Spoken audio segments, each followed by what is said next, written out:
APCS DGP Delhi చేరుకున్నారు. ఏపీలో polling తర్వాత జరిగిన హింసాత్మక ఘటనలపై ఢిల్లీ వచ్చి వివరణ ఇవ్వాలని కేంద్ర ఎన్నికల సంఘం ఆదేశించింది. కాగా 13వ తేదీన జరిగిన ఎన్నికల రోజు, ఆ తర్వాత రోజు మాచర్ల, తాడిపత్రి, చంద్రగిరి, నర్సరావుపేటలో జరిగిన ఘటనలపై కేంద్ర ఎన్నికల సంఘం ఆగ్రహం వ్యక్తం చేసింది.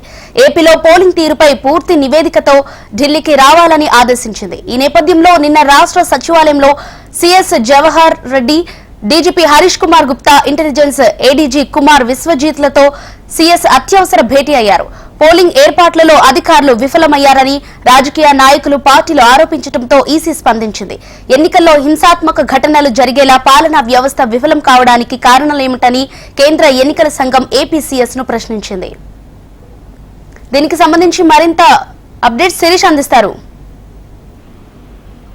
జాన్సీ, కొద్దిసేపటి క్రితమే Andhra Pradesh chief secretary Jawahar Reddy, AP DGP Harish Kumar Gupta ఢిల్లీకి చేరుకున్నారు. వాళ్ళు ఇద్దరు ఏపీ భవన్ లో స్టే చేస్తున్నారు. మధ్యాహ్నం 3:30 గంటలకు కేంద్ర ఎన్నికల కమిషన్ ఫుల్ బెంచ్ ముందు వీళ్ళిద్దరు కూడా హాజరవుతారు.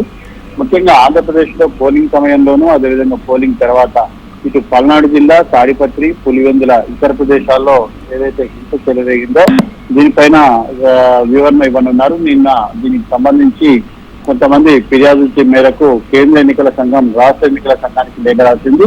ఇద్దరిని కూడా ఈ రోజు ఢిల్లీకి రావాలి, వ్యక్తిగతంగా తమ ముందు హాజరై దీనిపైన వివరణ ఇవ్వాలని చెప్పేసి కూడా ఎన్నికల సంఘం ఆదేశించింది. ఈ మేరకు వీళ్ళిద్దరు కూడా ఢిల్లీకి వస్తున్నారు. మరికొద్ది సేపట్లో కేంద్ర ఎన్నికల సంఘాన్ని కూడా కలుస్తున్నారు.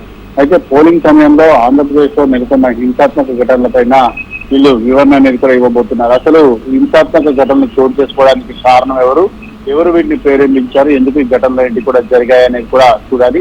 అయితే ఇందులో ఇటు టీడీపీ ఒక రకమైన వాదన వినిపిస్తే వైసీపీ మరొక రకమైన వాదన వినిపిస్తుంది.